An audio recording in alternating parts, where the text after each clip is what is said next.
Gail, how are you doing? Fine, thank you. Is it? I hope I'll hear you well. Yeah, you're coming through great on this end. This is Kurt with Cannabis.net. Yeah. Excellent. And we are obviously recording the call for our readers and our listeners later. And you are a very hot lady in the industry right now, and I'm sure a lot of readers and listeners would like to know. Super strong response to the Autism in Israel testing. We've gotten a lot of great feedback. Obviously, families that are very much interested for personal reasons. Tell us, just introduction, tell us who you are and what you're doing with the Israeli autism study. Okay. First of all, I'm a mother. I'm a mother of a 23-year-old severely autistic kid who's not a kid anymore. He was diagnosed when he was 16 or 18 months old. We've been through all the stages where parents go through with autistic kids, trying to help them, all kinds of therapies, medications, antipsychotic drugs. He developed epilepsy at the age of 17, and he became self-injurious and violent towards caretakers and me. And we started changing medications. More of this, less of that, all things parents go through with what the mainstream doctors have to offer for them.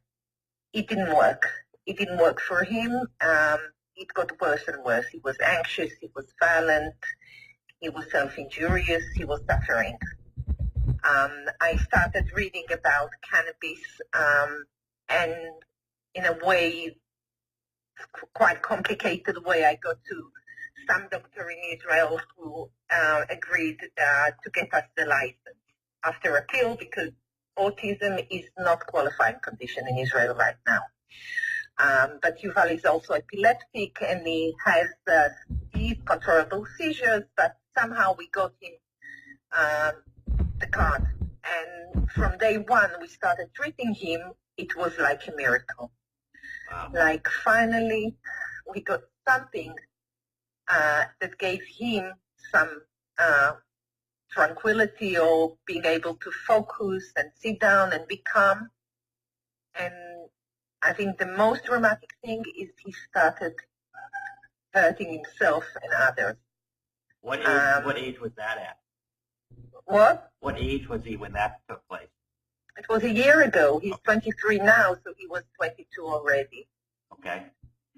But until he was 22, he was a lot of years medicated with antipsychotic drugs, which only drove him more and more crazy. This is the way I see it now.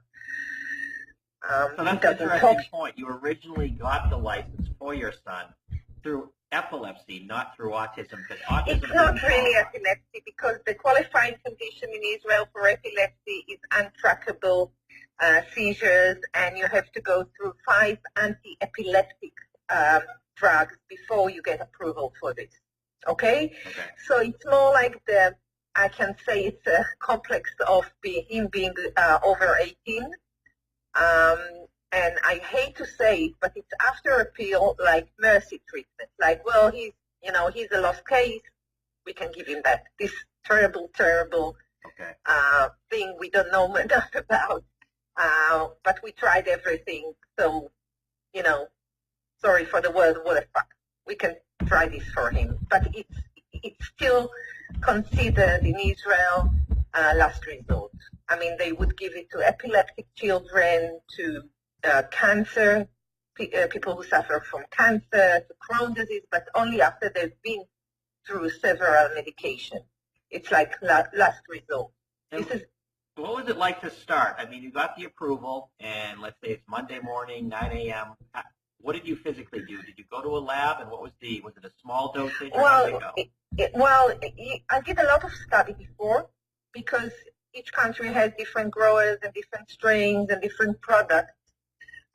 Israel has 8 licensed growers at the moment. I did go through trial and error.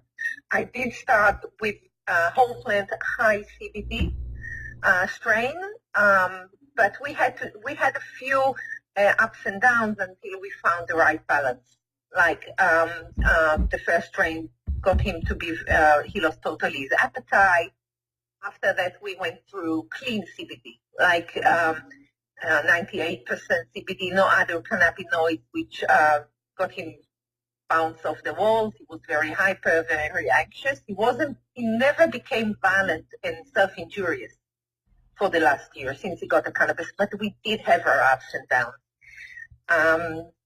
But eventually we found what works for him, and we do have a quality of life which we didn't have before.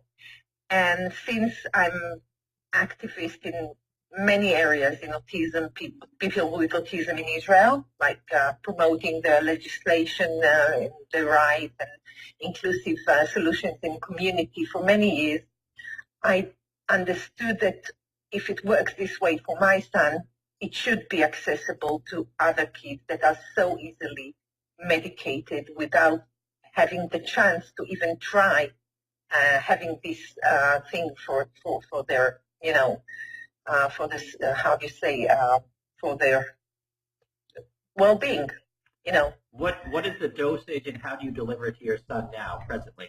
Excuse me. Basically, we have oil, whole plant, cannabis oil. I give him, he's on high CBD because he's also epileptic, but I must say we don't know enough, and some kids need more THC. He gets something like 8 drops. I can look at the bottle, but I really get 8 drops 3 times daily, something like this. So I didn't calculate. I calculated for you later because I know how many milligrams per drop we have. But I found what works exactly for him. But what happened is that I decided we got to have access for our kids. And the way to do it is also to have a proper clinical research, because I believe that a lot of doctors and a lot of people in the mainstream, in the institution, if they have a proper clinical study saying cannabis can help autism, they will be more willing to try and give it to these kids because they need this piece of paper. I think this piece of paper, pharma and FDA give it to the doctors so they feel like walking on a safe ground. Mm-hmm. Do I make myself clear? Yes. Yep, I understand. So when you say quality of life, what is it like daily right now for you? Are there seizures? What is the quality of life like? The quality of life is having a son which you are able to take care of him, to drive him in your car and take him for shopping or therapy without needing a bodyguard with you. Yeah. I think, and feeling at ease, not being bothered about when he's going to go crazy and hurt himself or others. And he's a big guy. Okay. And it was obvious to me that he does it because of anxiety and because he suffers, not because he to hurt anybody. He was just free. Gotcha. Now, where does it stand in Israel? You're on the front lines. In Israel itself, how is the lobbying and the work going as of today, in the end of 2016? Where is Israel at as far as cannabis for autism and other things? Regarding cannabis? Yes. Well, first of all, I think Israel is very advanced, liberal, and they understand cannabis is a medicine. So we have quite a vast program. There's about 26,000 people in an 8 million country population who entitle and have access to cannabis in Israel. Okay. We also have 22 clinical research undergoing with cannabis these days. And I think this is the place to do a proper clinical study about cannabis and autism. I'm pretty much in touch with MAMA, an American organization. You know the MAMA? Yes. Well, they are lovely mothers who each one in her own state try to advocate for legal access for their kids with cannabis. And I do believe that if we have a clinical study showing it works for our kids, it makes it much easier for them to get access for their kids. It's not only about Israel, it's about kids all over. And then I got in touch with professors and with Dr. Adi Arad, who's a neurologist, the head of the neuropediatric unit in Shaare Zedek, who's already written a research proposal. And I'm working very closely with him voluntarily because parents in Israel know me as advocate of cannabis. I was on TV, on the radio, whatever. And we started gathering clinical data, like giving kids we have over 45 kids who get different strains and different ratios. And so once we start the study, we will know what is best for them. Okay. But what bothers me is the funding issue, because there are all kinds of forces in the field, and usually business people want to have IP. They want to have revenues. They want to, if they give money, they want to, obviously, to earn something. And not necessarily what they want is what I think is good for our kids. Is this like a pharma issue in Israel as well, where big pharma? There is, yeah. Some of the growers are in the direction of become more pharma, like isolating what they know right now, which is mainly CBD. It's obvious to me that CBD by itself doesn't work for our kids. Okay? I'm not sure researchers will agree with me or doctors, but it's quite obvious from my own experience and what I see with other kids that when you separate it to molecules, like CBD only or 98%, they don't react as well as to the whole plant.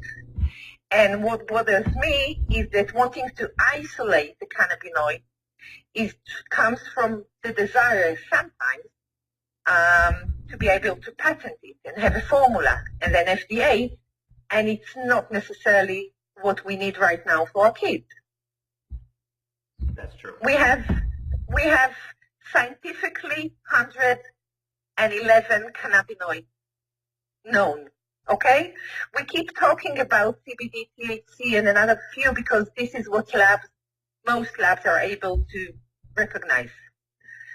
But there's another 90 there that are doing work, and you shouldn't take them out right now.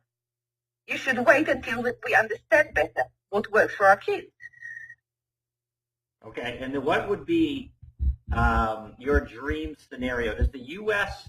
going more legal, even at a federal or more states, help you in Israel, or what is your what would you like to see unfold in the U.S. and Israel that's realistic? Does the U.S. matter how their laws change? Well, I think what will be realistic, what I would like is to have more understanding, which comes through proper clinical research.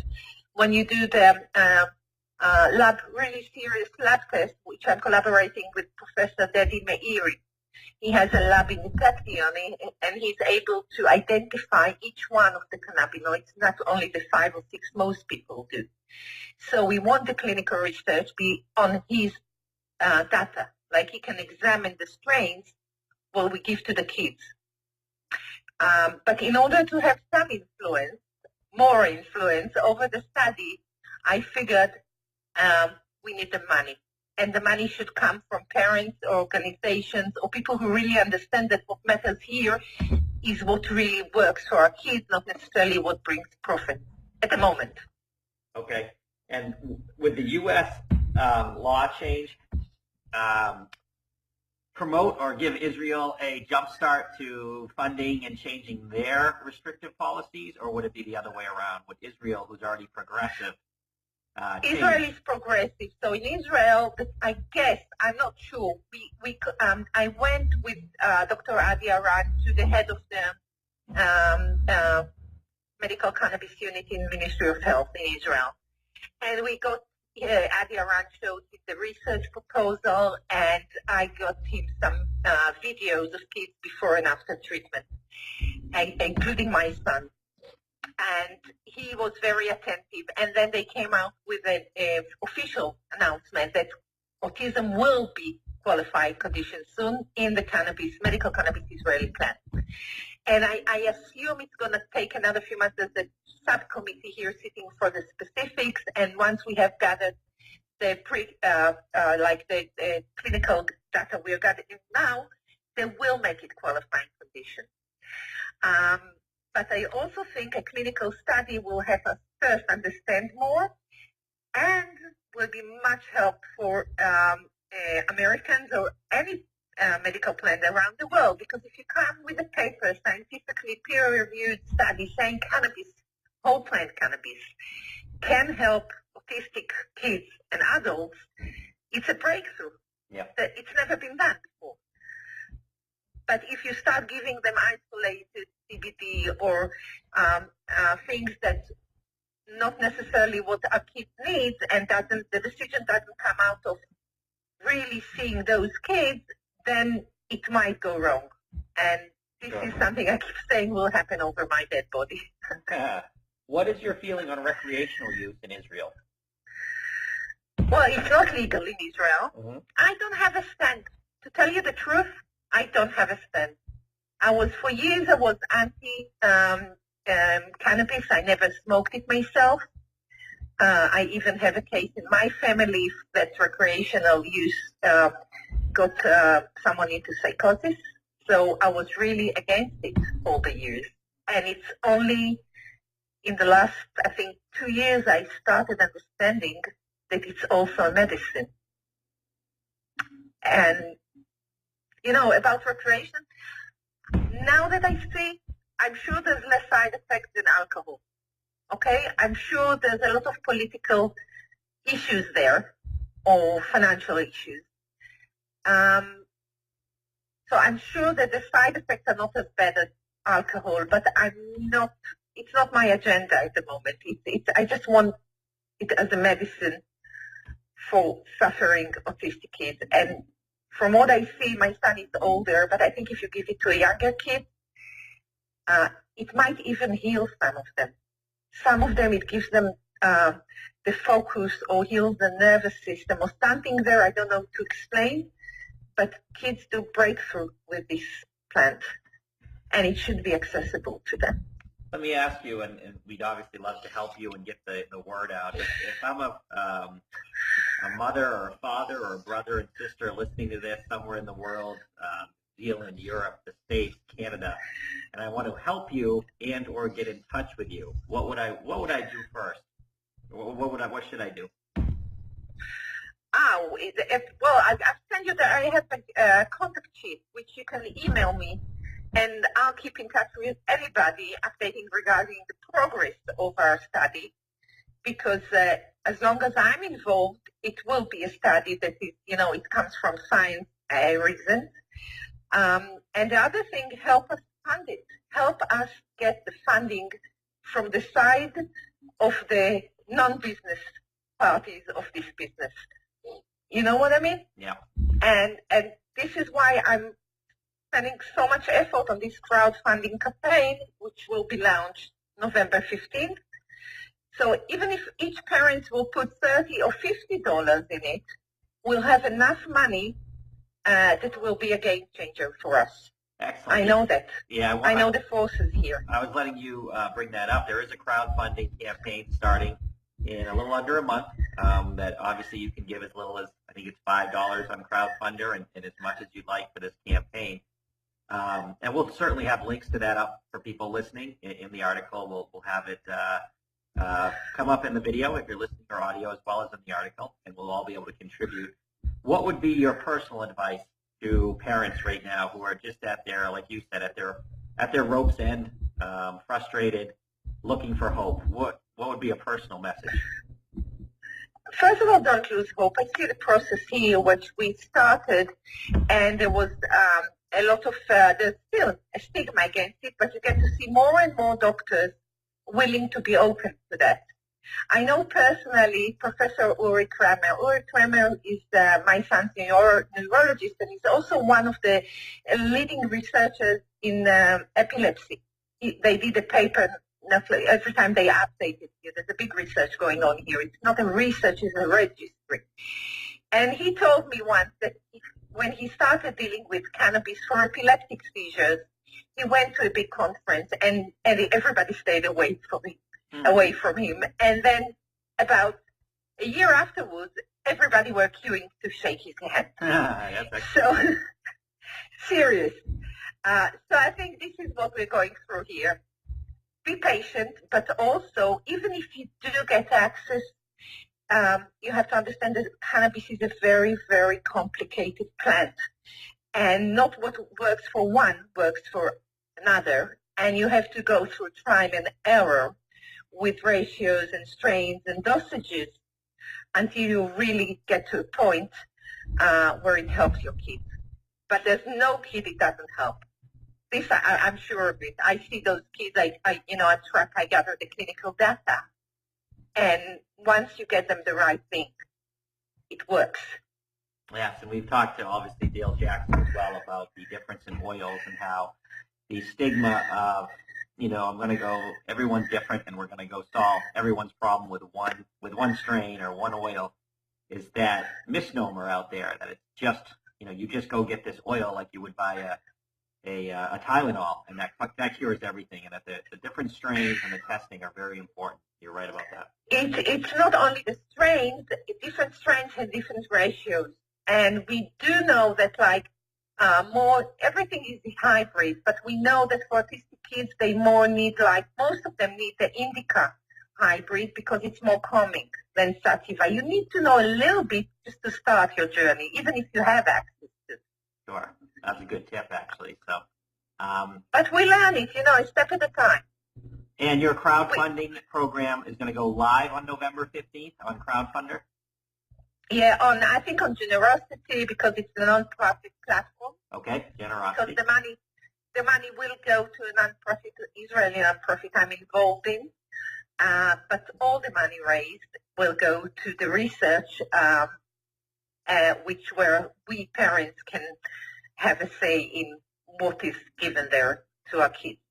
Excellent. Well, we look forward to promoting that, and I certainly appreciate your time. You're on the other side of the world from me, but this is such an important message, and your passion for your treatment of your son, I'm sure will affect people listening and people reading, and they'll want to contribute.